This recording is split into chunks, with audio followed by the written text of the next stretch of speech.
Sero వ్యవస్థాపకులు మరియు మాజీ ఐపీఎస్ మరియు గురుకుల సెక్రటరీగా ఉన్నటువంటి బహుజన SST/BC మైనార్టీల బహుజనవాది అయినటువంటి ఉన్నత చదువు చదువుకున్నటువంటి ఒక గొప్ప వ్యక్తికి ఎన్నో దేశానికి రాష్ట్రానికి మరి తను ఉద్యోగరీత్యాలో ఉన్నప్పుడు ఎన్నో క్లిష్టమైన పరిస్థితుల్లో మరి దేశానికి మరి రాష్ట్రానికి ఎన్నో రకాలైనటువంటి గుర్తింపులేటువంటి ఎన్నో రకాల సేవలు అందించినప్పటికీ అప్పటికి మరి దేశ జాతీయ స్థాయిలో నాయకులు కావచ్చు రాష్ట్రపతి ప్రశంసలు పొందినటువంటి ఒక మేధావి మరి డాక్టర్ ఆర్ఎస్ ప్రవీణ్ కుమార్ గారు మరి ఆయన పట్ల ఈ కాంగ్రెస్ ప్రభుత్వం చేసినటువంటి అరాచకాలను మోసపూరిత మాటలను మరి ఎప్పటికెప్పుడు ఆ కుట్రలను ఎండగడుతూ మరి తప్పుదో పట్టిస్తున్నటువంటి ఈ ప్రభుత్వాలపైన హెచ్చరిస్తున్నందుకు ప్రతినిత్యము రాష్ట్ర ప్రభుత్వం పట్ల ప్రజల పట్ల పేద వర్గాల పక్షాన నాయకత్వం వహిస్తూ నిలబడుతున్నందుకే నేడు కాంగ్రెస్ ప్రభుత్వం ఈ రేవంత్ రెడ్డి ప్రభుత్వము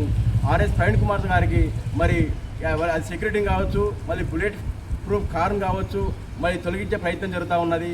బిడ్డ రేవంత్ రెడ్డి ఖబర్దార్ హెచ్చరిస్తూ ఉన్నాం. నీవు ఒక ఆర్ఎస్ ప్రవీణ్ కుమార్ సార్ని ముట్టుకుంటే నీకు పుట్టగతులు ఉండవు.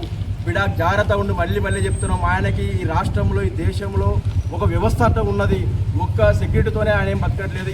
వందలాది లక్షలాది మంది విద్యార్థులు యువకులు ప్రజలు కార్మికులు కర్షకులు లక్షలాది వేలలో ఆయనకు అండగా ఉన్నారు.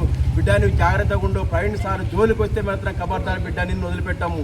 మళ్ళీ చెప్తున్నాం బిడ్డ నీవు గన మా ప్రియతమ నాయకుడు బలహీన వర్గాల నాయకుడు ఆర్ఎస్ ప్రవీణ్ కుమార్ జోలికి వస్తే బాగుంటుంది బిడ్డ. నేడు అందులో భాగంగానే జోడమ్మ గద్వాల జిల్లా కేంద్రంలోని బాస్ అనేటువంటి సూపరింటెండెంట్ ఆఫ్ పోలీస్ ఎస్పీ గారికి మేము ఒక మెమరాండం ఇచ్చాము.